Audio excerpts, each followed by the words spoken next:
desculpas àqueles pobres pais que deveriam estar em casa descansando, e o filho ficou enchendo o saco para que você viesse assistir a palestra. Tem alguém que foi obrigado a ver pelo filho, foi meu compulsório, desculpa. Em segundo lugar, eu queria parabenizar os pais por um outro motivo. Eu não gosto quando me chamam de educador. Por quê? Porque acho que é meio enganoso isso. Porque na hora que o professor diz eu sou um educador, tem muito pai que fala, oba, vou terceirizar. E passa a bola para o professor. Quando na realidade, educação é uma coisa que vem de casa. Quem educa é pai, mãe, a família. Nós aqui instruímos, damos exemplo, mas a educação vem de casa.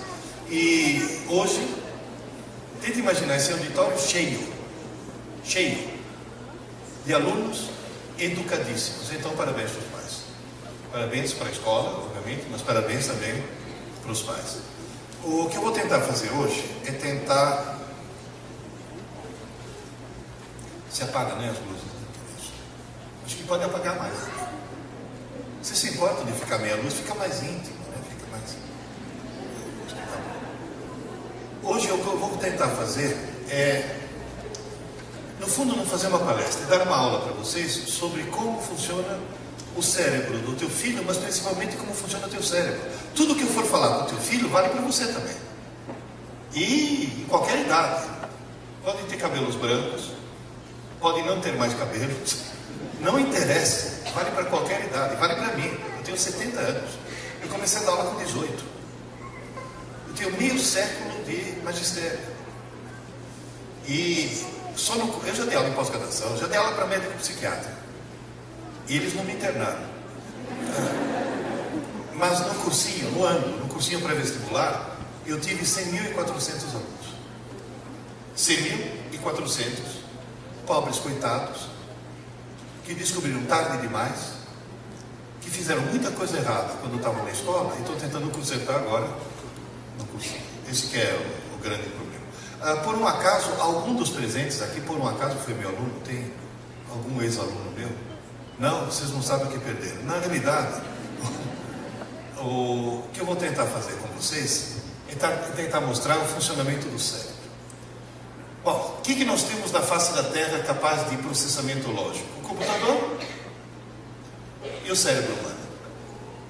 O computador é muito rápido e é um idiota. O cérebro humano é muito lento e é um gênio. Então nós temos na face da Terra um idiota rápido e um gênio lento. Está certo que eu conheço algumas pessoas lentas, porém idiotas, mas isso já é um caso todo particular. A primeira preocupação que eu tenho com relação aos seus filhos, qual que é? O que eles valorizam mais? O idiota rápido ou o gênio lento?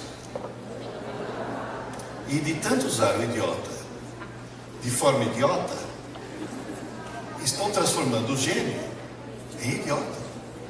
Cuidado, a tecnologia está retirando do cérebro atribuições que ele tinha e que perdeu. Hoje, você vai em qualquer supermercado, se o sistema caiu, a moça não sabe te dar um troco. Não sabe mais te dar um troco. O que acontece são coisas assim terríveis. As pessoas não sabem mais se orientar. O GPS, agora ninguém raciocina mais, tem o GPS. Outro dia eu fui fazer uma palestra numa escola de dentista lá no Campo Limpo. O GPS falou, agora vire à direita. Ele não, ela, é a Ana Maria, uma voz feminina. Aí a Ana Maria chegou, eu brigo com a Ana Maria. Falou, agora vira à direita. Eu fui virar à direita, tinha uma escadaria. A Ana Maria queria que eu descesse a escada. Quer dizer, não adianta. O gênio é infinitamente melhor que o idiota. Os meus alunos do curso de Ciências da Computação calcularam que para construir o hardware de um cérebro, eu deveria ligar em rede aproximadamente 15 mil computadores de última geração. 15 mil computadores. 15 mil. Aqui dentro tem 15 mil computadores. Aqui dentro, não é loira. Aqui dentro tem 15 mil computadores de última geração. Não, é sacanagem. Eu sempre faço isso com as loiras.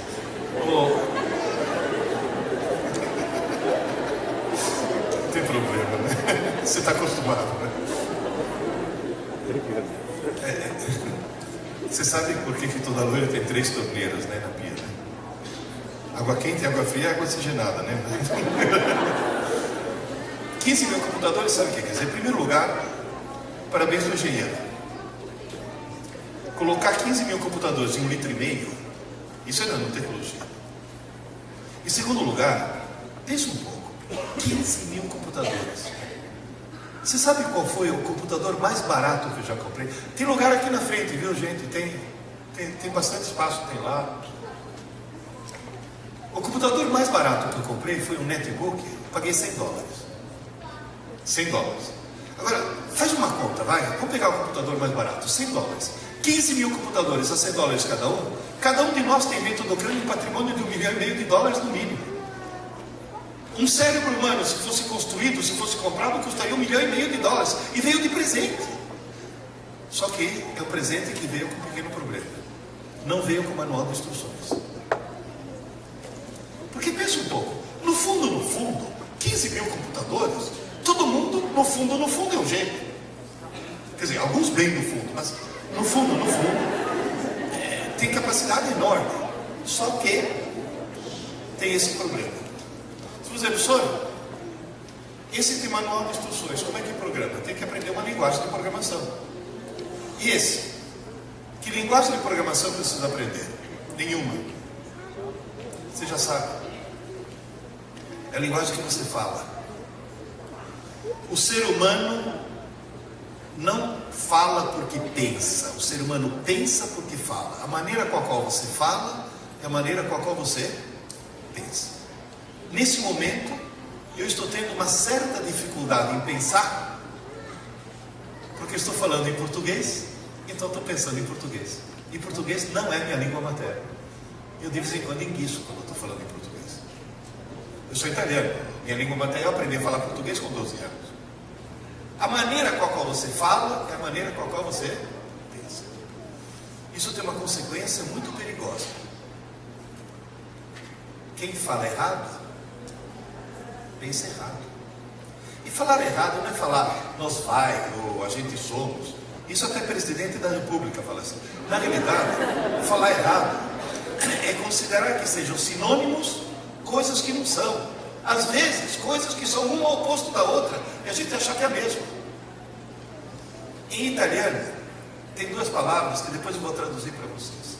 Na escola, a gente tem allievo e estudante. Que a tradução seria aluno e estudante. E na Itália, é muito claro, é muito nítido para qualquer italiano que aluno e estudante são coisas completamente diferentes. E no Brasil, não. E eu descobri isso recentemente, há uns 3, 4 anos atrás. Eu estava em Londrina, a jornalista chegou para mim e falou: professor Pierre, por que o sistema educacional brasileiro está uma catástrofe? Eu respondi com uma pergunta que para mim era uma resposta tão óbvia, e ela tomou um susto. Ela chegou a colocar na primeira página, porque essa armadilha ela não conhecia. O Brasil está uma catástrofe porque o Brasil tem milhões de alunos e pouquíssimos estudantes. Por favor, pense um pouco a respeito. Qual era a dúvida dela? Aliás, qual é a dúvida de descobrir do Brasil? Vocês acham que aluno e estudante seja a mesma? Isso faz com que o nosso sistema educacional seja uma catástrofe. Por quê? Porque os pais dizem: eu quero que meu filho ou minha filha seja um bom aluno. E aí é desgraça. Porque você deveria dizer: eu quero que seja um bom. Não é a mesma coisa. Aluno é alguém que assiste às aulas.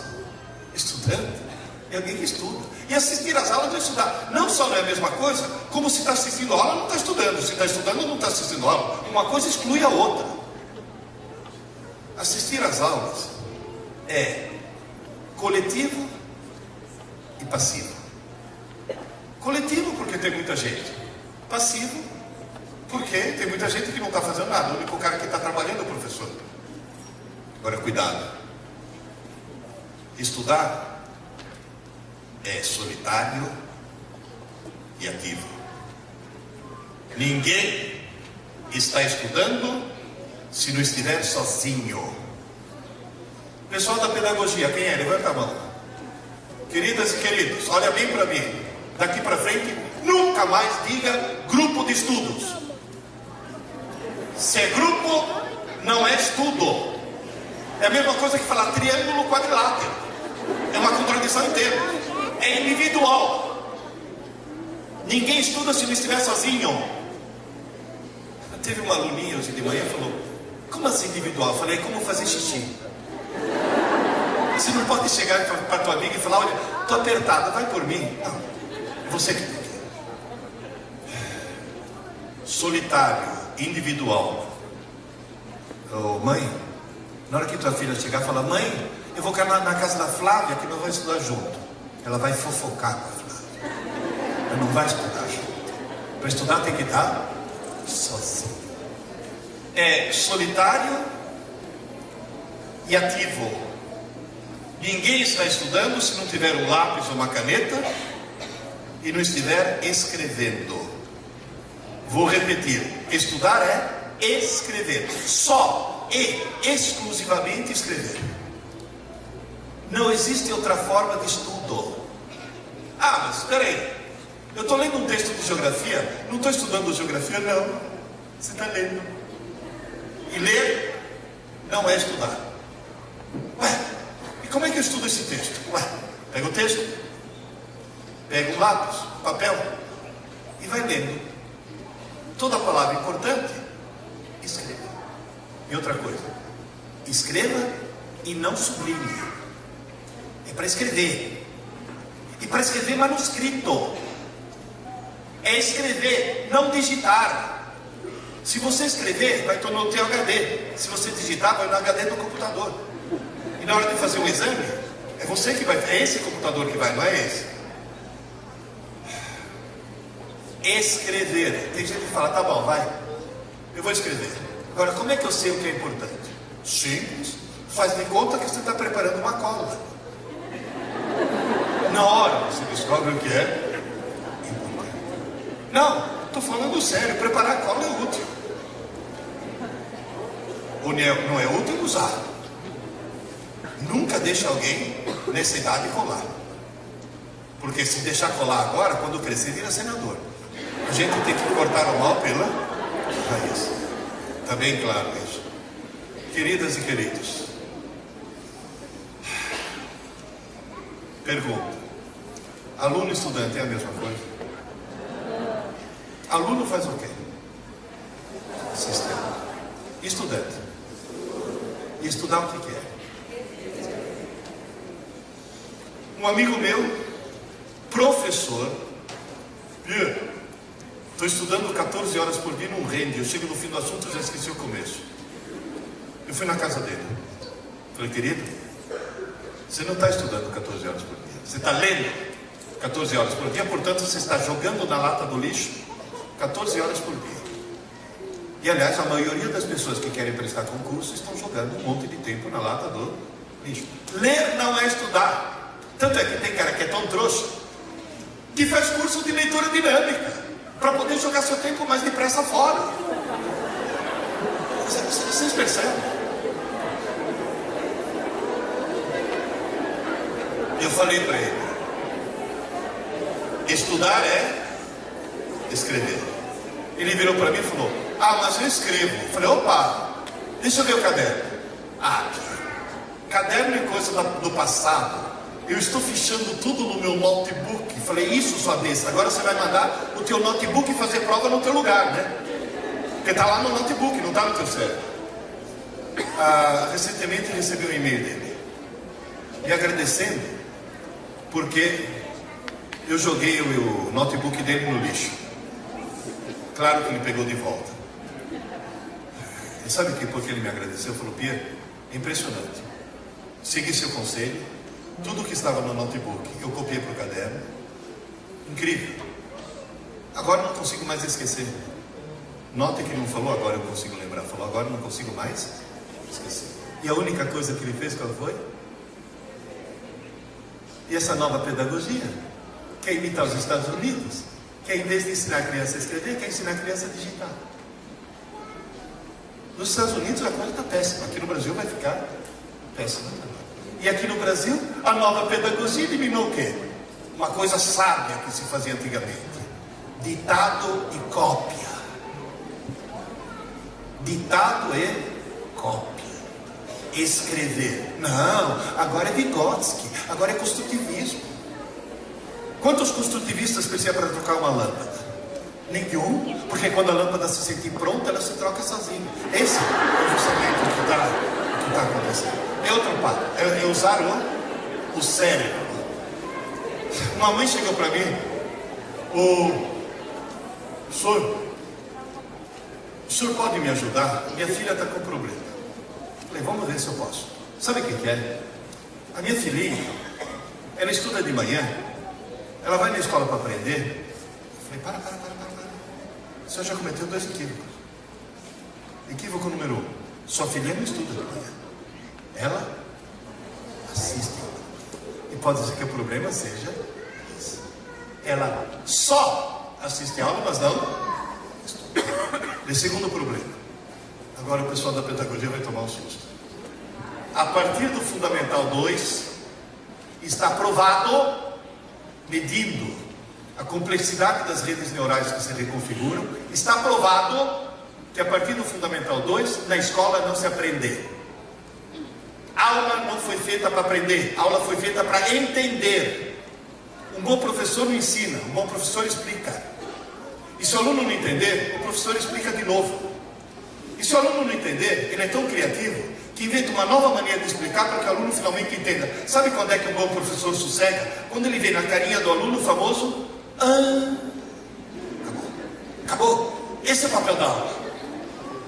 Essa mãe até me questionou, falou, então quando é que minha filhinha aprende? Eu falei, simples, minha senhora. Quando der o último sinal, ela deixar de ser aluna, se ela for para casa e em casa ela virar estudante, esse é o momento no qual a pessoa aprende. Ninguém aprende coisa alguma se não estiver sozinho. O grande erro da pedagogia brasileira, italiana, francesa, americana, mas não finlandesa ou sul-coreana, é achar que na aula se aprende, portanto, se eu quero que o cara aprenda mais, eu aumento o número de aulas. Esse é o equívoco, eu tenho que aumentar o número de horas de estudo. O momento da aprendizagem é estudo, não a aula. Essa mãe até virou para mim e falou, o senhor quer dizer que eu faço tudo errado? Eu falei, sim. As mães costumam fazer muita coisa errada. Então vocês não podiam fazer uma apostila para as mães? Nessa reunião eu dei risada. Só que teve um pai que falou, desculpe, o senhor não ria não. Faz a apostila. Se a gente faz coisa errada, queremos fazer a coisa certa. Como sou um cara exagerado, eu fiz 3 livros. Esse número 4 vai sair o mês que vem. Antes que me perguntem, porque tem cara que vê concurso e fala, opa. Eu escrevi por causa do meu colega, do cara que jogava 14 horas por dia fora. Esse daqui é para alunos, esse daqui falei que era para os pais, mentira, é para as mães, e esse daqui é para os professores. Não, mãe é terrível. Mãe na escola é terrível. Não, e mãe que estuda pedagogia é uma desgraça. Porque elas dão de palpite, um negócio assim, impressionante. No dos alunos, eu fiz uma coisa estranhíssima. Eu coloquei várias questões do livro, coloquei uma provinha no final e não dei a resposta de nada. Nada. Em compensação, coloquei o endereço de e-mail no final e disse, me manda um e-mail com a tua opinião sobre o livro, que eu vou te mandar automaticamente um link com as respostas, com as explicações todas. Foi uma chantagem que eu fiz para fazer pesquisa de mercado. E sabe qual foi o resultado? Me surpreendeu. Eu já recebi milhares de e-mails. Literalmente milhares. Só desse daqui já foram 70 mil exemplares. Milhares. E sabe o que todos eles dizem? Parece que tem um carinho. Pena que eu não li antes. Pena que eu não li antes. Pessoas que gastavam 14 horas por dia, ou não sei quanto tempo, e descobriram que estudavam muito e sem eficiência, quando poderiam estudar pouco e mais eficiente. Hoje de manhã cheguei para os pequenos, de 6º e 8º, falei, bom dia. Eu vim aqui pedir para vocês estudarem menos. Eu fui aplaudido entusiasticamente. Mas eles só faltou soltarem fogos de artifício. E o pior é que eu mostrei para eles que eles teriam que estudar menos, mas na hora certa. Como é que se estuda corretamente? Qual é a palavra em comum a todos os títulos? Inteligência. Na frente de cada um de nós existe uma escada chamada escada da inteligência.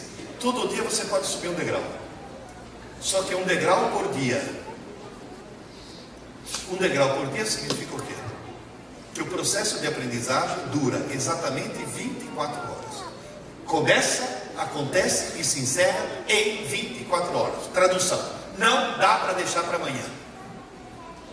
Está bem claro isso? É que nem o maná no deserto. O maná do dia tinha que ser consumido no dia. Se deixar para o dia seguinte, amanhã se podre. E o pior de tudo é que eles não deixam para o dia seguinte, eles deixam para o fim do bimestre. E tudo deveria acontecer em 24 horas. Se nessas 24 horas ele fizer 3 coisas na ordem certa, amanhã de manhã acorda um degrau acima. Se fizer de novo as 3 coisas, mais um degrau amanhã de manhã. Todo dia um degrau. Se uma das 3 coisas não for feita, ou for feita na ordem errada, amanhã acorda no mesmo degrau onde estava no dia anterior e acaba de jogar na lata do lixo um dia da vida que não volta nunca. E lá no cursinho, lá em São Paulo, no ano, eu tive 100.400 alunos que descobriram que não jogaram um dia ou outro na lata do lixo. Jogaram anos da vida deles na lata do lixo. Então, na realidade, vamos nos preocupar bastante e tentar mudar as coisas. Qual é a missão que a gente deve ter? Fazer subir a escada da inteligência, tanto a gente quanto os alunos. A inteligência você mede com o famoso teste de QI. Tem discussões a respeito, mas ainda continua sendo válido. Aqui você põe o QI e aqui você põe a quantidade de pessoas que têm um certo QI. A maioria das pessoas está em torno desse meio, então por definição foi definido como QI-C. Se você pegar a humanidade toda e medir o QI por amostragem, a média vai dar 100. 100 é o QI normal, tudo bem? Por amostragem mediram o QI da população da Inglaterra. Deu 100. Tradução? Os ingleses são normais. Alguns escutam. São normais. Aí mediram da população do Japão. 113. E podem tirar esse sorrisinho de seus lábios, porque são japoneses do Japão, viu? Atenção. O cérebro de um japonês é idêntico biologicamente ao cérebro de um inglês. Se dá essa diferença, isso significa o quê? O sistema educacional japonês faz subir a escada mais do que o sistema inglês. Ou seja, se eu conseguir mudar alguma coisa no sistema educacional, eu vou ter uma população mais inteligente. Inteligência se aprende. Posso pular o Brasil?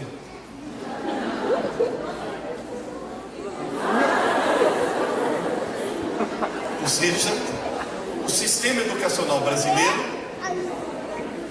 faz descer a escada. E cá entre nós, eu desconfio que é intencional. Acho que não tem nenhum partido político no Brasil que queira eleitores inteligentes. Posso dizer uma coisa? Ouça um velho professor. Não espere mudanças de cima para baixo. Quer mudança, faz de baixo para cima. O que os brasileiros tiveram que fazer quando quiseram a ficha limpa? Não foi nenhum deputado que propôs. Foram os brasileiros, aquele abaixo-assinado foi de baixo para cima. Não espere nada de cima para baixo. Senhor Pierre, está tão ruim assim? Tá. Inteligência se aprende? Se aprende. Há mais ou menos 40 anos, eu assinava uma revista chamada La Recherche. É uma espécie de Scientific American francesa. Essa revista publicou um artigo dizendo: astronomia é ciência, astrologia é superstição. Os astrólogos franceses processaram a revista. Para se defender, o que a revista fez? Contratou o Instituto de Pesquisa e foi medir caráter, inteligência, talento, vocação, profissão, blá, blá, blá, blá, blá, de um monte de gente. E tabularam em função do signo. Para ver qual seria a suposta característica de cada signo. Gente, deu a mesma média em todos. Ou seja, a revista provou cientificamente que a astrologia não funciona. Tem gente que chega e fala, peraí, então por que publica horóscopo no jornal? Aonde? Na página humorística. Eu leio horóscopo, eu morro de rir. Não, e tem coisa útil no horóscopo. Aí está lá, touro, eu não sou de touro, mas eu leio todos. Touro, cuidado com os falsos amigos. É útil. Isso não tem coisa assim. Tive uma aluna que chegou para mim e falou, professor, o senhor não acredita em astrologia? Eu falei, claro que não. Eu sou de aquário, nós de aquário não acreditamos em astrologia. Uma característica do signo de aquário. E ela não entendeu a piada, mas tudo bem. Só que, nessa pesquisa, aconteceu uma coisa esquisitíssima. Os nascidos em Capricórnio, Aquário e Peixes mostraram ter um QI deslocado para mais, ou seja, são mais inteligentes do que os outros 9 signos.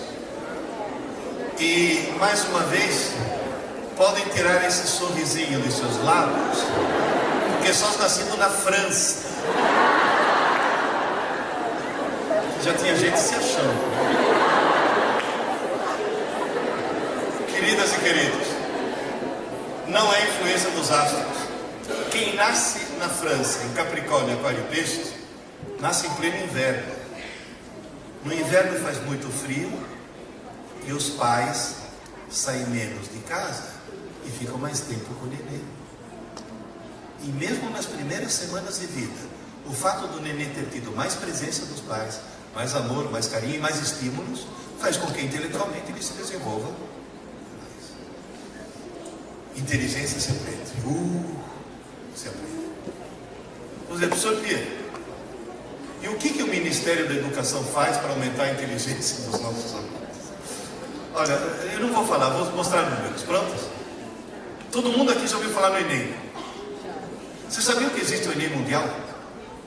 A Organização para a Cooperação e Desenvolvimento Econômico realiza de 3 em 3 anos uma espécie de Enem Mundial para alunos de 15 anos. O Brasil participou pela primeira vez em 2003. Participaram 41 países. O Brasil foi um deles. Toda manhã quando acordo, levanto os olhos aos céus e falo obrigado, Senhor, por ter criado a Tunísia. Muito obrigado por fazer a Tunísia existir. Porque se não fosse a Tunísia, nós seríamos o pior sistema educacional do mundo.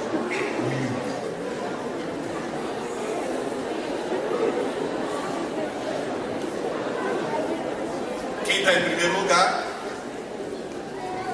Finlândia.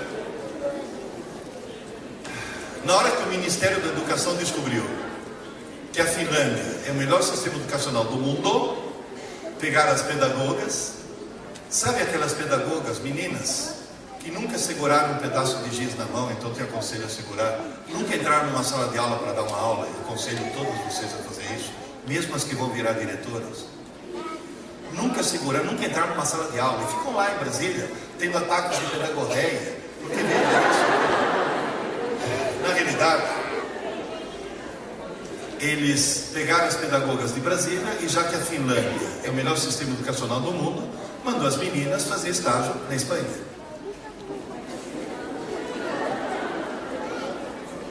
Até agora não entendi o que foram fazer, nada. Eu fui para a Finlândia. Conselho, nunca vá para a Finlândia no inverno. É extremamente deprimente. Não é o frio.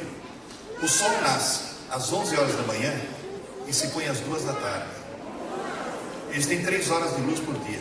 Tanto é que o índice de suicídio aumenta. E quem não se mata é porque toma vodka. Porque o que eles enchem a cara... Não, um negócio impressionante. Eu fiz amizade com o professor finlandês, falei, meu, mas por que você bebe tanto? Ele falou, não, eu jamais bebo de dia. É um esforço, é quase um abstêmio, né? O que eu descobri na Finlândia? Número 1. Finlândia é país de primeiro mundo, não tem desigualdade social, portanto esquece a figura da empregada doméstica, não existe. Quem lava os pratos é um dia a mulher, outro dia o marido. Número 2. Que é injusto, né? Porque afinal das contas lá em casa quem lava sou sempre eu. Quando estou em casa. É que quando eu estou em casa meu nome muda. Quando eu estou fora eu sou Pia. Em casa eu sou Jaque. Já que você está em casa, você não quer aproveitar. Em casa eu viro chato. Na realidade, a segunda coisa que eu descobri é que a Finlândia é um país altamente feminista. Metade do parlamento finlandês são mulheres. Sim, é por isso que é primeiro mundo. Eu tenho essa opinião. Não é feminista porque é primeiro mundo porque é feminista. Gente, quando as mulheres tomam conta, a coisa funciona. Até agora só tivemos um presidente homem, só deu desgraça. Eu acho que tem que... Vocês arregaçaram as mangas. Até agora só teve presidente homem, foi uma desgraça. Eu torço que daqui para frente vocês tenham presidente mulher. E como, digamos assim, a mudança não pode ser muito brusca, a Dilma é a transição. Da forma gradual dele. Na realidade, todos os pais trabalham, todas as mães trabalham, não tem quem tome conta das crianças. Todas as escolas finlandesas são período integral, porém só tem aula pela manhã. E à tarde, além do esporte, sabe o que eles fazem? Estudam! Toda tarde. As escolas finlandesas de manhã estão abarrotadas de alunos, como nós. Mas a grande diferença é que à tarde estão abarrotadas de estudantes. E aqui não tem quase nenhum. Essa é a grande diferença. Sr. Pierre, em 2006 melhorou? Melhorou. Ficamos acima da Tunísia, que é freguês, do Azerbaijão e do Cazaquistão. 2009, já saiu o resultado, já. Quantos países participaram? 65. Opa! 65 países.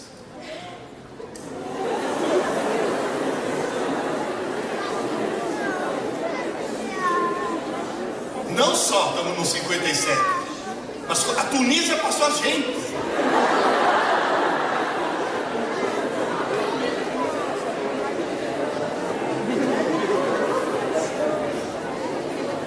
Queridas e queridos, uma observação rápida. No topo não é China, é algumas províncias da China, principalmente Hong Kong. Não é a China inteira, portanto, como país mesmo, a Finlândia continua em primeiro. E vou dizer mais uma coisa. Com exceção da Tunísia e do Quirguistão, que eu coloquei aqui por freio outro, todas as outras bandeiras que vocês veem aqui são de países onde eu já estive, já visitei escolas e já assisti aula. Sr. Pierre, qual é a diferença? Simples. Os países onde as famílias estão preocupadas em ter bons alunos e as escolas estão preocupadas em ter boas aulas, e se o aluno tiver dificuldade, ele tem aula de reforço, e se a matéria for muito extensa, tem mais horas-aula, onde a aula é o centro de tudo, onde para a aula ser mais interessante tem data show, luz eletrônica, tablet, na aula, todas essas escolas estão no fundo do poço. Brasil, Argentina, Chile, tudo. Até os Estados Unidos. Então não me vem com papo que a educação brasileira não funciona porque falta verba. Nos Estados Unidos não falta verba. E você sabe muito bem que quando você recebe intercâmbio, você recebe, viu, Humberto, americanos aqui, eles têm dificuldade. Até no Brasil eles têm dificuldade. Queridas e queridos, o problema é o modelo que está errado. O problema é o modelo. Agora, atenção. E as escolas que funcionam, quais são? São aquelas onde a aula é importante, mas muito mais importante que a aula é o estudo pós-aula. Essas estão lá em cima. É isso que faz primeiro mundo. É estudante, não aluno. Esse é o ponto. Em 2012, ainda não foi feito o PISA, mas a Globo já tomou um susto. Teve uma outra empresa, uma outra entidade que fez uma pesquisa com 40 países. 40º foi Indonésia, 39º Brasil. A coisa está feia, gente. Está feia. Agora vocês vão dizer, como é que conserta? Einstein dizia: insanidade é continuar fazendo sempre a mesma coisa e esperar resultados diferentes. Então o que acontece aqui no Brasil? O equívoco da pedagogia qual que é? Não deu certo? Melhora as aulas. Continua não dando certo. Melhora mais ainda as aulas. Mas não dá. Aumenta o número de aulas. Esse é o grande equívoco. Porque o problema não são as aulas. O problema é o estudo pós. Como é que eu conserto? Se você estiver perdendo o jogo, não mude os jogadores. Mude as regras do jogo. Eu vou explicar rapidamente. Eu aprendi essa regra com o pai de um amigo meu. O Dorival tem a minha idade. Portanto, não nasceu, foi fundado. E tem um irmão quase da mesma idade, o Darcy. Então, tem 11 meses de diferença. E ele me conta, quando nós éramos crianças, meu pai era muito pobre. Estava começando a vida. Então, a sobremesa era um pedacinho de goiabada. Meu pai repartia. E eu e meu irmão começávamos a rolar no chão brigando para saber quem ia ficar com o pedaço maior. Até que um dia meu pai se encheu das brigas e falou: quer saber de uma coisa? Vou mudar a regra. Colocou a goiabada, a faca, falou: eu não vou repartir mais. Quem vai repartir vai ser um de vocês. Só que a regra é: quem reparte, não escolhe.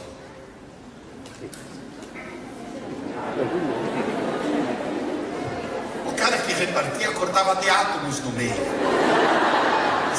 para ter certeza que os 2 pedaços fossem. Funcionou? Funcionou. Precisou trocar os filhos? Não mudou os filhos, mudou a. Quando um time de futebol está perdendo, eles mudam o técnico, não o jogador. Porque o técnico é o que dita as. Que regra que eu tenho que mudar? Hoje eu já discuti com seus filhos. É eliminar 3 equívocos. Um é grave, um é muito grave e um é gravíssimo. Equívoco grave é que os alunos não sabem mais se comportar. Não é o caso dos seus filhos, que hoje se comportaram muito bem. Mas mesmo assim, nas aulas há muita conversa. Por quê? Porque as pessoas estão acostumadas que podem conversar. É o excesso de televisores. Vocês já repararam uma coisa? Que tem televisor em tudo que é canto. Onde quer que você vá ter um televisor. Na padaria, no carro, no ônibus.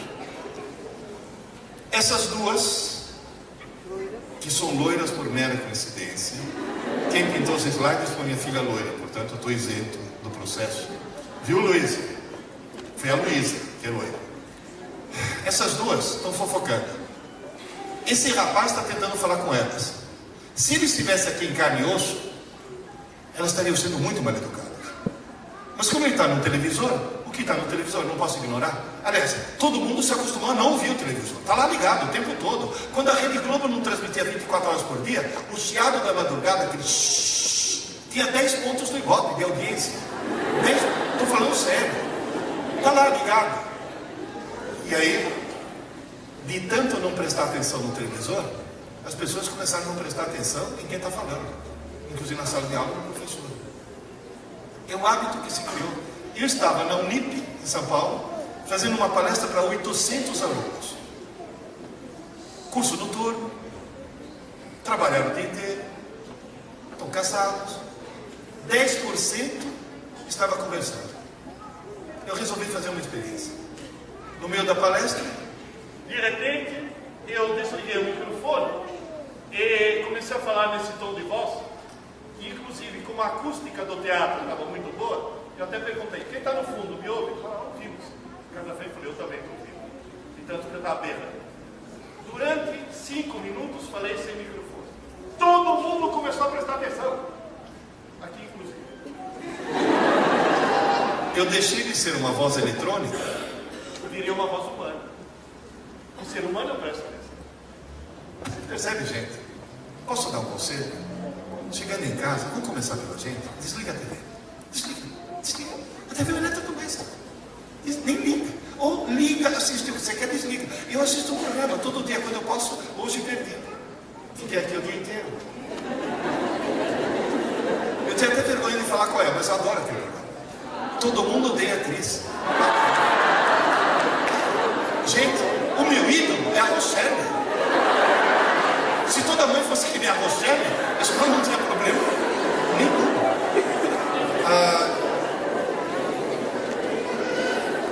Por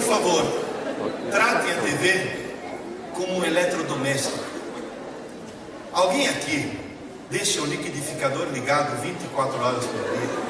Não, de repente dá vontade de fazer uma vitamina, já está ligado. Ninguém raciocina assim com o liquidificador. A mesma coisa com a TV. E a TV tem mais um problema, viu, gente? Eu comecei a dar aula em 1961. Eu parei de dar aula nem um século depois, em 2011. O nível dos meus alunos fez isso. Não estou brincando. E eu tenho essa perspectiva histórica. Vocês não têm, sou muito jovem, mas eu tenho. Ano após ano foi caindo. E ao mesmo tempo, a audiência da TV foi aumentando. Não sei se você se lembra, teve uma época que a gente ia na casa do vizinho para assistir TV, porque nem todo mundo tinha uma TV. Lembra disso? A gente assistia a novela pela rádio. O Herói do Sertão, Jerônimo, o Herói do Sertão. Gente, hoje, a televisão está imbecilizando as pessoas. Se a televisão não estivesse imbecilizando, não existiria o BBB. Porque, olha, assistir o BBB já é um sintoma preocupante. Agora, ligar para o paredão, aí o diagnóstico já está feito. Porque não precisa falar mais nada, tá certo? Se não dizer, sorteio. A TV fez cair, fez. E agora, parou de cair? Não. Agora está despencando. Sabe por quê? Internet. Eu só vou falar só 3 coisas. Que eu não falei hoje para seus filhos, porque se eu falasse, eles não deixavam vocês virem. 3 coisas. Número 1. Há 7 anos atrás, Dr. Glenn Wilson, médico psiquiatra do King's College de Londres, publicou um trabalho mostrando que o uso compulsivo da internet, cuidado, eu falei não uso da internet, o uso compulsivo da internet, ou seja, o cara que não consegue parar, produz um rebaixamento no quociente de inteligência do jovem, que é o dobro do que se ele fumasse continuamente maconha. Quando ele publicou esse artigo, todo mundo achou um exagero. Falou, comparar a internet com maconha. Pois é. Uma universidade americana chegou para os seus alunos, há pouco tempo, 6 meses atrás, chegou para os alunos, falou, vocês querem servir de cobaia para uma experiência? Os alunos falaram, podemos. Tiraram dos alunos por 3 dias, apenas 3 dias, celular e computador. Teve cara que vomitou, teve cara que ficou com febre, teve cara que teve convulsões. Tiveram a mesma síndrome de abstinência do que se fossem dependentes químicos. E hoje de manhã, acho que foi na tua turma, do médico, quando eu falei isso, citei isso, uma das meninas falou, nossa, se tirar eu morro. Se tirar, eu morro. Queridas, queridos, o Hospital das Clínicas de São Paulo acaba de inaugurar um serviço de desintoxicação da internet. E a técnica é a mesma do crack, é a mesma da cocaína. Então provavelmente vocês têm filhos drogados e não sabem disso, porque não é uma droga química. Mas vocês estão colocando o computador no quarto do teu filho, é como se você colocasse pacal de maconha. Gente, cuidado, posso dar um conselho? Quem tem filho, põe o computador na sala, para ver a que horas que liga e principalmente a que horas que desliga. Porque o que tem de menina desmaiando nas escolas na primeira aula, eu achei que era por causa do regime, né? Que as meninas ganham a Barbie, que tem uma cinturinha assim, aí elas querem ter a cinturinha assim, não tomam café da manhã. A Barbie é uma desgraça. Fora que custa um absurdo. Outro dia eu fui ver uma 60 reais uma boneca. A Barbie, normal. Porque a Barbie noiva, 180. A Barbie divorciada, 5 mil. Vem com a casa do Ken, o carro do Ken, a lancha do Ken. É uma fortuna. Na realidade, sabe por que elas desmaiam? Porque elas passam a noite no Facebook. E os meninos com o videogame, o que vem de mãe se queixar, ops, eu não aguento mais. Meu filho chegou ao extremo de colocar um balde embaixo da mesinha do computador.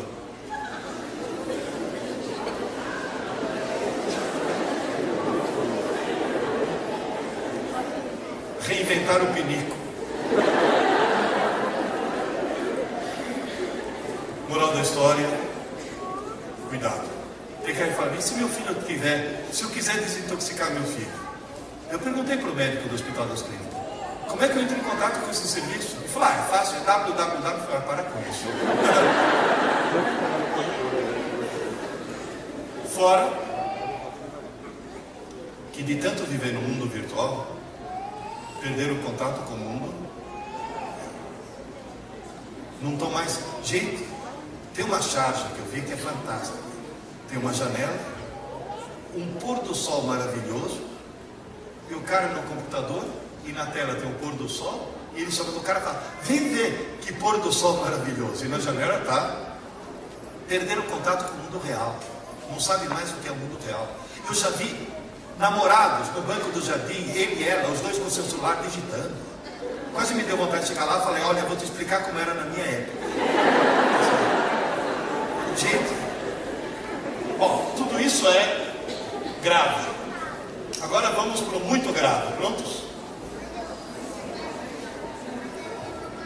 Ninguém sobe a escada da inteligência se não for um leitor. Ninguém é um leitor se não for alguém que lê muito. Ninguém lê muito se não for alguém que lê por prazer. Portanto, o truque não é obrigar seu filho a ler, é obrigar a descobrir o prazer dele. E cá entre nós, o sistema educacional brasileiro é especialista em criar o ódio pelo leitor. O ódio. Você tinha 10 aninhos. Alguém chegou para você e falou, você vai descobrir o prazer pela leitura. Toma, Dom Casmurro. Com 10 anos, esse é um trauma do qual o cara não se recupera nunca. Professor Pierre, como é que se descobre o prazer de ler? É quando a pessoa lê de tal forma que entra no livro. É quando a pessoa não consegue parar de ler. Perde horas de sono para acabar o capítulo. É quando a pessoa chega e fala, eu li o livro e assisti o filme. Mas o livro é muito melhor do que o filme, porque montou seu próprio filme. Professor Pierre, como é que eu descubro o prazer de ler? Eu tinha 9 anos. Morava na Itália ainda. Minha mãe lia um livro por semana. Já está aqui uma dica, viu? Ver a mãe ler induz também a mãe ou o pai. Minha mãe chegou para mim e falou, você vai buscar meu livro dessa semana lá na banca do jornal? Fui. Ela adorava livro de mistério, sabe? Quem será o assassino? Eu lia, mas não gostava muito. E não era um leitor. Cheguei na banca do jornal, o jornaleiro chegou para mim, Pierluigi, questo è il libro della mamma, ou seja, o livro da sua mãe. E questo è una collezione nuova, uma nova coleção. Fantascienza, ficção científica. Você não quer levar o número 1? Falei, o que é isso? As areias de Marte, de Arthur Clarke. Falei, o que é isso? Falei, é uma viagem espacial. Astronautas que vão para Marte. Isso antes do Sputnik, hein? Gente, eu comprei o livro. Devorei. Eu não conseguia parar. Chegava e falava, meu Deus do céu, isso é muito bom. Foi o dia que eu me tornei um leitor. O que eu estava fazendo na semana seguinte? Comprando o número. O 3, o 4, o 5. Essa coleção está no Guinness. Sabe por quê? Paradoxalmente, ela ainda existe. Desde aquela época. Desde que eu tinha 9 anos de idade. Ela ainda existe. Agora, obviamente, eu estou recebendo pelo correio. Eu tenho todos. E li todos. Esse é o número 1. 10 de outubro de 1952, o dia que eu me tornei um leitor. As Areias de Marte, de Arthur Clarke. Esse é o número 1580. Eu tenho todos. Esse chegou pelo correio. Ninguém lê. Espera aí, 1580 em italiano, né? Como eu leio também português, espanhol, francês e inglês, eu devo ter 3 mil livros. Ninguém lê 3 mil livros se não for por puro. Está claro, gente? Como é que eu faço? O truque qual que é? Todo mundo... Olha, eu vou até rapidamente contar a história da Adriana. Meu filho tinha 15 anos, Adriano. Chegou para mim e falou, pai, estou preocupado. Eu descobri que não é que eu não gosto de ler. Eu odeio ler. Eu falei, ótimo, agora quem está preocupado sou eu. Pai, você lê muito, né? Eu falei, eu leio muito. Todas as minhas irmãs leem muito. Eu falei, todas as suas irmãs adoram ler. Todos os meus irmãos também leem muito. Eu falei, todos os teus irmãos adoram ler. Ô pai, eu sou o único da família que não lê. Será que eu vou ficar burro? Eu falei, não, meu filho, você já é. É uma técnica que eu uso para aumentar a autoestima, sabe? Ô pai, mas eu já li um livro. Com 15 anos, o desgraçado tinha lido um livro. Indicado pela escola. Eu fui ler o tal livro. Eu quase fui na escola bater na professora. Não, horrível. Era um livro sobre as crises místico-religiosas de uma galinha. Uma galinha, tendo crises religiosas. Eu olhava para aquilo e falava, meu Deus do céu, quem que escreveu isso? Só pode ser uma freira que cheira cocaína. Não tem outra explicação. É um negócio absurdo. Não tinha nexo. Falei, Adriano, larga isso para lá. Não estou pedindo para você ler um livro. Estou pedindo para você descobrir o prazer de ler. Falou, como? Eu falei, simples. Adriano, foram escritos milhões de livros no mundo. Um foi escrito para você. Falou, qual? Eu falei, não sei. Cada um tem o seu. As minhas alunas não vieram com Crepúsculo. Eu estava no Acre, em Rio Branco. O avião para São Paulo ia sair às 2 horas da madrugada. Falei, vou comprar um livro grosso. Elas falaram tanto em Crepúsculo que eu comprei Crepúsculo.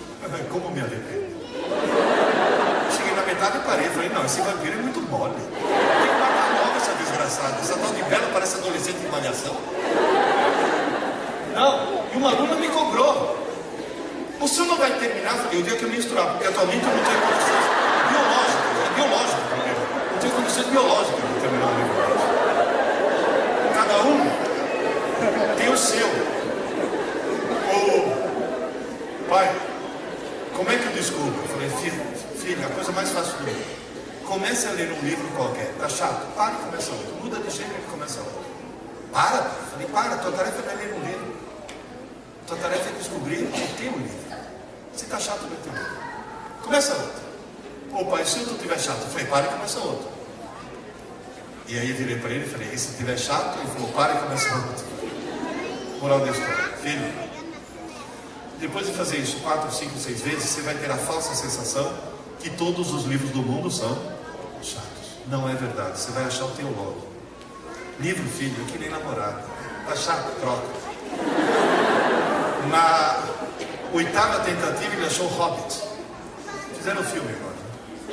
Mas o livro é muito melhor do que eu. Pai, chegou de noite, perdi horas de sono para acabar o capítulo. Falei, aleluia, está salvo. Pois é, pai, o livro acabou, fiquei com saudade dos personagens. Falei, então lê a continuação. Tem continuação? Falei, eu tonto. Você não olhou na página 2? O Hobbit é o prefácio do Senhor dos Anéis. Compra para mim. Vocês imaginam a emoção de um pai que ouve seu filho semi-analfabeto pedir para comprar? 3. 1.800 páginas. Devorou. Ai. Tem mais alguma coisa do gênero? Eu falei, yes, disse eu. Falei, que tal a história do Rei Arthur, Mago Merlin, Cavaleiros da Tábua Redonda, A Busca do Santo Graal, Fada Morgana, 4 volumes das Brumas de Avalon. Alguém leu aqui as Brumas de Avalon? 4 volumes. Ele adorou. Pai, tem mais alguma coisa no gênero? Eu falei, Adriano, vamos mudar de gênero. Senão daqui a pouco você vira feiticeiro. Né? Vou ter um Gandalf andando de cajado pela casa, de chapelão. As aventuras completas de Sherlock Holmes. Devorou. O Fim da Infância, de Arthur Clarke. O mesmo Arthur Clarke que me encantou quando eu tinha 9 anos, ele com 15 anos, um outro livro dele, adorou. E foi lendo de tudo. Pergunta. O Adriano odiava ler? Ninguém odeia ler. Ele odiava a maldita galinha. Hoje o Adriano lê de tudo em vários idiomas, se formou em administração de empresas e virou diretor de uma editora. Tamanho amor, inclusive ele é o editor dos meus livros. Uma coisa que me orgulha muito. Portanto, gente, não compre livro para o seu filho se não gosta de ler. Manda seu filho para o prédio aqui do lado, para a biblioteca. Tá chato, tá chato, para, até que ele vai encontrar o livro. Tá claro isso? Quem lê, descobre coisas. Na Bienal do Livro, agora, no ano passado, eu estava debatendo com um médico. Esse cara sou eu. Esse cara é um brasileiro, um médico brasileiro. O dia que um brasileiro ganhar o prêmio Nobel, provavelmente vai ser ele. Dr. Miguel Nicoleles, um dos maiores neurocientistas do mundo. Ele está trabalhando num projeto chamado Walk Again, andar de novo, fazer um paralítico andar. Como?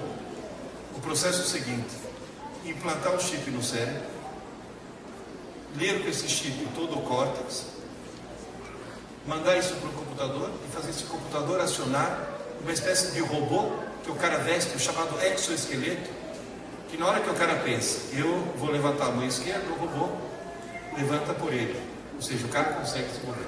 Ele já fez a experiência com macaco. Nos Estados Unidos implantaram o chip no macaco e todos os dados mandados via computador por satélite para o Japão. Na hora que o macaco fazia, por exemplo, isso, no Japão o robô fazia isso 20 milissegundos antes, porque a transmissão eletrônica demorava menos do que a transmissão no corpo do macaco. Qual é o sonho do Miguel? Eu perguntei para ele, falei, Miguel, de onde veio essa ideia? Ele falou, quando eu era adolescente, eu li um livro do Heine. Eu falei, já sei, Waldo, você matou a charada. Waldo é uma história que eu li também, de um cientista que tinha distrofia muscular, tanto é que ele tinha que viver num satélite em órbita, que não aguentava nem seu próprio peso, que monta justamente esse robô para conseguir essa espécie de exoesqueleto. Que lá depois a ficção científica é aqui coisa real, hein? Isso daqui é um exoesqueleto real. O cara tem uma força multiplicada por 20. Heine. O sonho dele, sabe qual é? É vestir um menino tetraplégico com esse exoesqueleto e o chip implantado e fazer com que na Olimpíada de 2016 o último trecho da tocha olímpica não seja um atleta, seja um menino tetraplégico que apesar disso consegue se mover. Uma coisa maravilhosa. Aí eu perguntei para ele, Miguel, o que te inspirou? Ele falou, ficção científica. Aí eu li aquele livro, ficou na minha cabeça. Aí ele virou para mim e falou, e você? Por que você é físico? Eu falei, Arthur Clarke. Inspira. Tem cara que fala, por que ser médico? Porque lê um livro a respeito. Por que virou policial? Porque lê um livro a respeito. Agora o cara lê Dom Casmurro, vai falar o quê? Quando crescer eu quero ser gordo. Pelo amor de Deus, que tipo de literatura é essa? Onde está a inspiração dessas coisas? Queridos, quem lê, imagina. Quem não lê e recebe a imagem pronta, não consegue imaginar nada. Esse é o grande problema. Bom, até agora eu discuti com vocês, grave e muito grave. O que falta? A maior besteira que um aluno brasileiro pode fazer, e a culpa não é dele, a maior bobagem que um aluno brasileiro pode fazer é estudar para a prova. Olha para mim. Quem estuda para a prova consegue ir bem na prova, consegue tirar boas notas, consegue passar de ano, consegue obter um diploma e não consegue aprender. Por isso que o nosso sistema está péssimo. Por isso que o estudante de medicina faz 6 anos de medicina e depois de formado tem que fazer cursinho para passar no exame de residência. Isso é absurdo. O cara faz 5 anos de direito, depois tem que fazer cursinho para passar no exame da OAB. O que é isso? É cara que estuda para a prova, não estuda para aprender. Vocês vão dizer, mas a coisa é tão ruim assim? Pensa um pouco. A escola marcou uma prova na quinta-feira de manhã. Estou visualizando a situação? Quinta-feira de manhã tem prova. Quando é que o aluno normal começa a estudar? Na quarta não é normal. Na quarta é alguém que tem visão a longo prazo. É alguém que planeja o futuro. É na quinta de manhã. Senhora, posso estudar na sua aula que eu tenho prova na aula seguinte? Você sabe por que todo mundo, gente, na PUC, em São Paulo, eu dava aula na pós-graduação para médico e psiquiatra. Para médico psiquiatra é problema mesmo.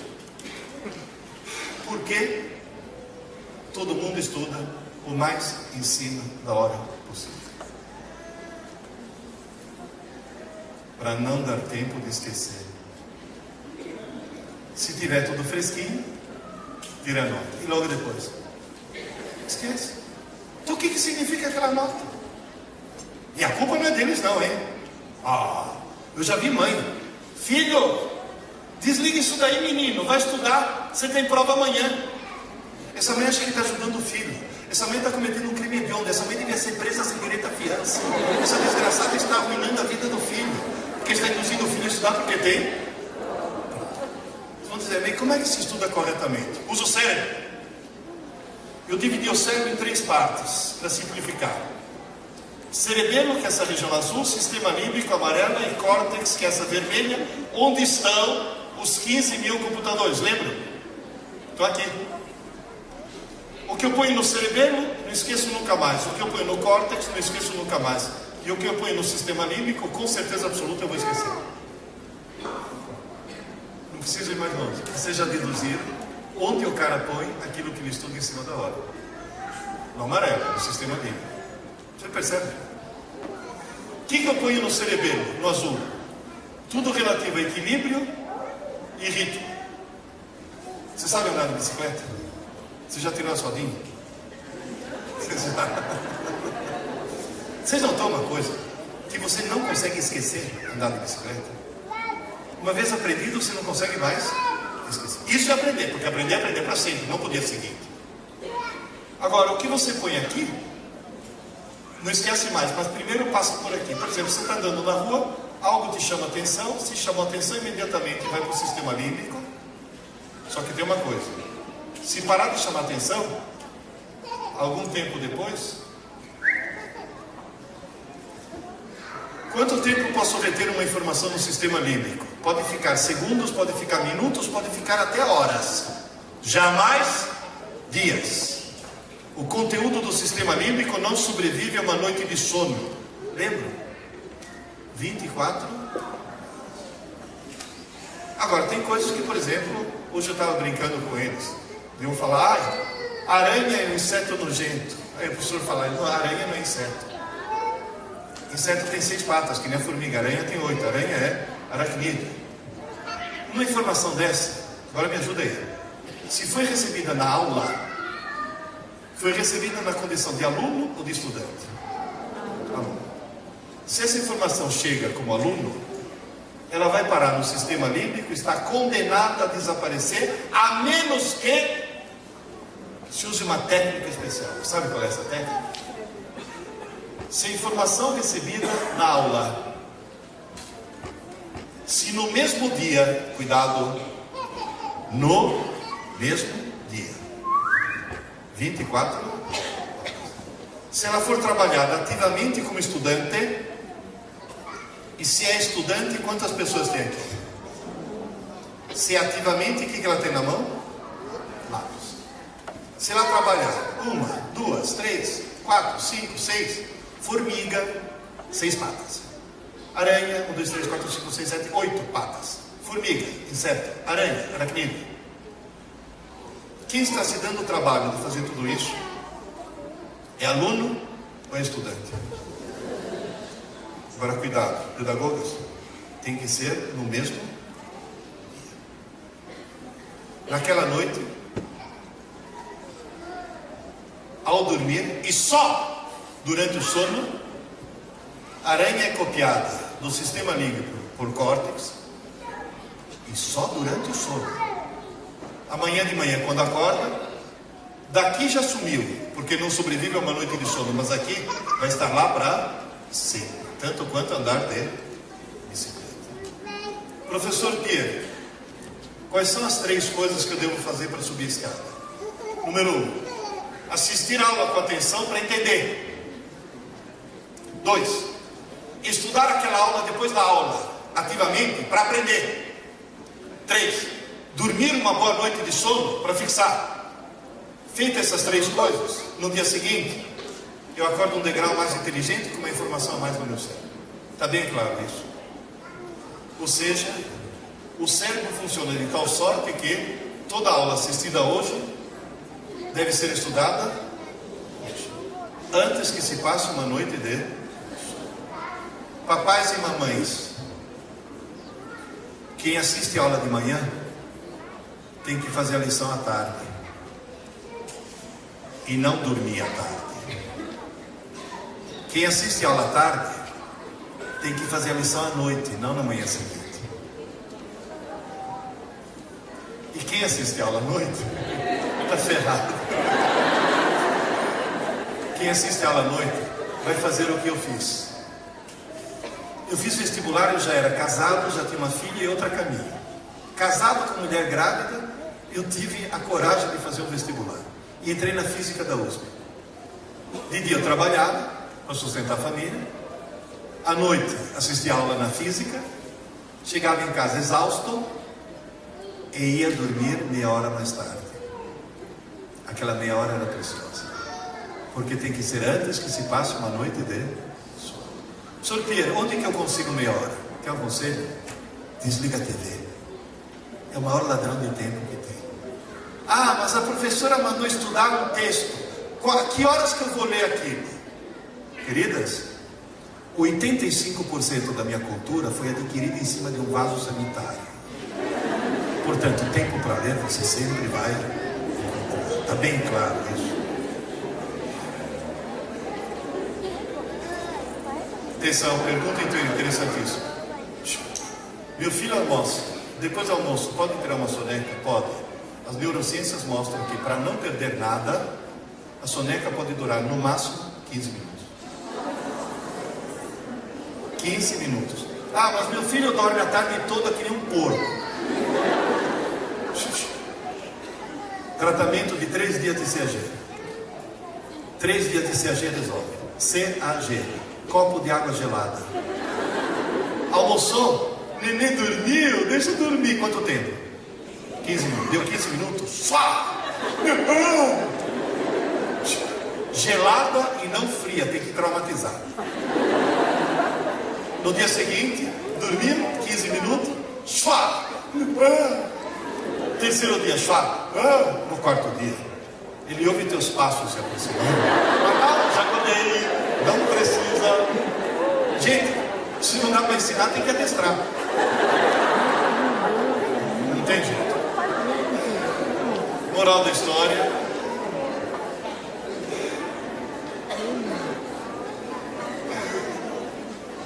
Eu vou contar uma história rapidíssima. Em 2001, eu infartei. Minha mulher me levou para o hospital. Eu cheguei no hospital, me fizeram eletrocardiograma, o eletro estava normal, o médico falou que eu não tinha infartado. Eu falei que tinha, estou infartado, não está. Eu tinha razão, eu tinha infartado. Só que graças a isso me colocaram na enfermaria, tudo monitorado. E no meio da madrugada, meu coração, em vez de fazer estutum, fez as blá. Quando o coração faz as blá, isso se chama fibrilação ventricular. Isso mata, porque para de bombear sangue. Na hora que eu senti os blá, eu levantei a mão e falei, enfermeira, vou morrer. Eu fiquei morto 3 minutos. A minha mulher não me perdoa até hoje. Falou, você é um idiota. Você falou, eu vou morrer sorrindo. Por que você sorriu? A enfermeira achou que você estava brincando. Por que você sorriu? Eu falei, eu nunca tinha morrido antes. E ó, posso dizer uma coisa? Eu achei que eu ia morrer e morri sorrindo. Porque todos nós vamos morrer. Então que morra alegre. Todo mundo vai morrer, vai? Ó, moral da história. A minha mulher me conta que veio um médico empurrando o carrinho, abriu minha camisa, afasta-se. Eu dou. Me levaram para a UTI, onde fui muito bem tratado. Todas as enfermeiras tinham sido minhas alunas. Eu tinha telefone, ninguém tem telefone no UTI, eu tinha telefone do lado da cabeceira. Na hora de ir embora, eu falei para minha mulher, vou passar no pronto-socorro para ver se aquele médico tá lá. Eu queria agradecer, o cara salvou minha vida. Cheguei lá, falei, ô doutor, lembra de mim? Eu falei, claro, susto que você deu na gente. Falei, então eu vim aqui para agradecer. Eu falei, não. Quem agradece sou eu. As 5 palavras mágicas, professor. Eu agradeço. Aula dada, aula estudada, hoje. Falou, professor, eu entrei na USP em medicina graças a essas 5 palavras. Eu fiz todo o meu curso de medicina com o pé nas costas. Os meus colegas tomando Coca-Cola com café para estudar para a prova, e eu na balada. E todo mundo falando, mas você tira notões, uma nota tão alta e não estuda. Eu falei, eu estudo, seus trouxas. Pouco e todo. E ele falou para mim, Pedro, esse desfibrilador que está aqui, você foi a segunda pessoa no Brasil que usou. Eu não vi isso. Acabei de voltar dos Estados Unidos, onde eu fiz um curso para depois passar para os outros médicos. Todos os médicos do mundo voltaram para casa com diploma. Eu voltei com 2. Para variar, não é minha intenção, mas passei em primeiro lugar. Sabe por quê? Porque todos os trouxas estudaram quando? Na véspera do exame. Eu não, estudei um pouco e tudo. Aula dada, aula estudada. Papais e mamães, criem nos seus filhos o hábito de estudar todo. Filho, desliga esse videogame e vai estudar, menino. Você teve aula hoje. Vai estudar porque você teve aula hoje, não porque você tem prova. Estudar todo dia. Luísa, quando ela tinha 4 anos, de vez em quando, ou você ou tua mulher tem que chegar e falar, filhinha, você já escovou os dentes? A Luísa agora tem 17 anos. Não só não precisa mais falar, mas se faltar água em casa, ela vai na geladeira, pega água mineral e escova os dentes com água mineral. Porque aquilo que era uma obrigação se tornou uma necessidade, porque ela criou. Cria nos seus filhos desse. Estudar pouco e todo. E sabe o que acontece? Quem faz aula dada estudada hoje, nunca mais na vida precisa estudar para a prova. Não precisa mais, já está tudo lá na cabeça. Poderia ter até prova de surpresa. Porque está tudo lá. Hábito de estudar pouco e todo. E as mães que têm neném em casa, pequeno, faz dormir no colo. Criança precisa de carinho. E faz dormir balançando nesse ritmo. Que dá tempo de falar aula dada, aula estudada. Aula dada, aula estudada. Sabe, quanto mais cedo começar, melhor. Está bem claro isso? As 5 palavras mágicas. Existe um momento da aula e muito tempo depois o momento da prova. Aluno inteligente estuda no dia da aula. Aluno abestado estuda para a prova. Professor Pierre, nas suas andanças por esse país, nas minhas andanças pelo mundo, eu conheci 42 países. 42. Nas minhas andanças pelo Brasil, conheci praticamente todos os estados. Eu estou andando pelo Brasil para contar o que eu vi no mundo. Qual é a porcentagem de abestados que o senhor acha que tem no Brasil? É da ordem de 99%. Somos um país de abestados. Por isso que estamos lá embaixo. Olha para mim. Que tal o seu Jasper vir à Finlândia? Os alunos já se convenceram. Os professores já se convenceram. Os pais, pelo jeito, estão começando a se convencer. Vão vir à Finlândia? É fácil. É só fazer. E não precisa mudar quase nada. Não, mas é bem simples. A vantagem de vir à Finlândia, sabe qual que é? Papais, começam a ficar preocupados. Em 1750, no mundo inteiro, tinha 1 bilhão de pessoas. Quando eu cheguei no Brasil em 54, já eram 3 bilhões. Na virada do milênio já eram 6. Já são 7. Sabe o que quer dizer isso? Quando eu fui procurar meu primeiro emprego, tinha uma vaga e 5 candidatos. Quando você for procurar o seu primeiro emprego, vai ter uma vaga e 20 candidatos. E quando ela for procurar o primeiro emprego, vai ter uma vaga e 50 candidatos.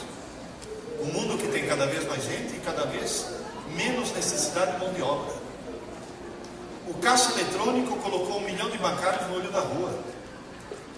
Toda vez que eu passo no pedágio, hoje de manhã, às 4 horas da manhã, saí de casa, passei por um monte de pedágios, e até uma hora eu falei, será que eu peguei dinheiro? Ah, mas não precisa. Eu tenho sem parar. Só que na hora que eu passei no sem parar, eu olho para uma cabine vazia e penso, aqui poderia ter 4 jovens universitários, se revezando cada um em torno de 6 horas, pagando o seu curso na faculdade com o dinheirinho do estágio do pedágio, Esses 4 jovens estão no olho da rua porque eu tenho um chipzinho que custa $3. Gente, seus filhos vão entrar num mundo que tem cada vez mais gente e cada vez menos necessidade de mão de obra. Tem saída? Tem. Na época do meu pai dizia: filho, estuda e tira um diploma que teu futuro está garantido. Hoje, o diploma não vale mais nada. Diploma tem em qualquer esquina. Tem faculdade que, se você ligar para lá por engano e falar: desculpe, foi engano, eles vão falar: não, agora é tarde, já está matriculado. Diploma é a coisa mais fácil do mundo. Qual é a saída?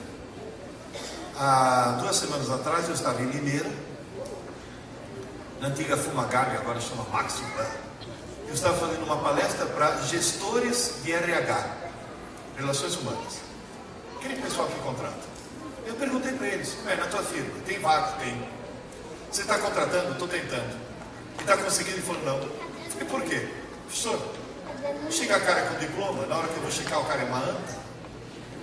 Na hora de fazer um teste bobinho de inteligência, o cara é uma anta. Não adianta o cara ter diploma. O cara tem que ter inteligência. Sabe o que quer dizer isso? A partir de hoje, faça seu filho subir a escada. Se ele começar a subir a escada, ele vai oferecer ao mercado de trabalho o que o mercado mais procura. As portas vão estar abertas para ele. Ele vai ficar cada vez mais inteligente. O que o mercado de trabalho quer é inteligência. Está bem claro isso. Eu estava em São José dos Campos conversando com um rapaz, um estudante do ITA. Falei: e você? Quando você se formar, você vai pegar teu diploma e bater de porta em porta para obter emprego? Eu falei: professor, que isso? Faltam 2 anos para me formar, já estou de contrato assinado com o banco. Faltam 2 anos para me formar e já estou de contrato assinado com... Não vou falar o nome do banco por questões éticas, vou falar só as iniciais. HSBC. Eu perguntei para ele, falei: escuta, mas você vai se formar em quê? Eu falei: você é engenheiro aeronáutico. Ué, o HSBC vai começar a construir avião? Ele falou: que nada, eu vou trabalhar no financeiro. E sabe por que ele está contratado? Porque quem faz o ITA está subindo a escada. Eles querem gente que suba a escada. E lembre-se, inteligência se aprende. E para se aprender é só fazer 2 coisas facílitas. Uma, virar leitor, ler muito. E a outra, estudar pouco. Mas tudo. Olha, eu não gosto de falar porque parece arrogância. Vocês viram aquela hora curva do QI? Alguém reparou qual era o valor máximo que estava lá naquele gráfico? 145. Eu não vou falar meu número, mas eu estou fora do gráfico. Já passei. Estou bem para lá. E o que eu fiz? Subi a escada a vida inteira. A vida inteira subindo a escada. É a solução. E funciona. E funciona. E funciona mesmo. Então, por favor, tome em conta do seu filho. E lembre-se, o ditado chinês diz: se ouço, esqueço. Se eu vejo, eu entendo. Se eu faço, eu aprendo. Durante a aula, seu filho ouve e vê. É durante a tarefa que ele faz. Eu já vi mãe: ai, meu filho falou que na aula entende tudo, na hora da prova não consegue fazer nada. É claro, ele entendeu, mas não fez, portanto não. Ele não estudou depois da aula. Só para encerrar, que vocês estão cansados. Vocês me aguentam mais 3 minutos? Vocês estão cansados, mas vão ter que me aguentar agora um instante. Essa menina estava deprimida. Ela foi numa livraria na cidade dela onde tinha um curso de meditação. Eu falei: vou fazer meditação para ver se a depressão passa. Só que, como era numa livraria, ao passar pela prateleira, ela viu esse livro, comprou, leu, e aí ela ficou muito mais deprimida do que já estava. Me escreveu um gigantesco e-mail. Eu até pedi autorização. Falei: Paula, posso copiar no livro do professor? Ela falou: pode, eu deixo. Está lá, na página 102. Eu vou ler só um pedacinho, tá? Me chamo Paula, sou de Salvador, Bahia, tenho 21 anos E infelizmente ainda não passei nos vestibulares da Federal e da Estadual para o curso de Direito. 21 anos. Quem faz vestibular normalmente tem que idade? 17 ou 18. Olha quantas vezes essa coitadinha bateu com a cabeça na parede. Agora sei porque até hoje não passei. Depois de ler o livro. Estudei errado a vida toda. Agora ouça essa frase, hein? Desde pequena sempre fui a melhor aluna da sala. Porém, só estudei para tirar boas notas. Descobri que nunca aprendi de fato. O resultado foi um fracasso vergonhoso nos vestibulares.